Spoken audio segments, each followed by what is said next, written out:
மேற்கு இடையர் வீதி அருகே உள்ள பொன்னைய ராஜபுரம் பகுதியில் உள்ள அருள்மிகு அம்பிகை ஸ்ரீ முத்துமாரியம்மன் திருக்கோவிலில் 54வது ஆண்டு உற்சவ திருவிழா நிகழ்ச்சி நடைபெற்றது. இதில் திரளான பக்தர்கள் கலந்து கொண்டனர்.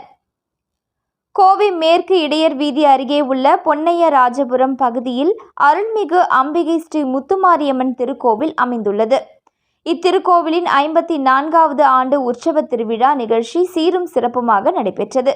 கடந்த 23ஆம் தேதி காலையில் பூச்சாட்டு நிகழ்ச்சியுடன் முகூர்த்த கால் நடப்பட்டு அக்னி கம்பம் ஸ்தாபிதம் செய்து தீர்த்த கரகத்துடன் வேணுகோபால் சுவாமி கோவிலில் இருந்து அம்மனை அழைத்து வந்தனர்.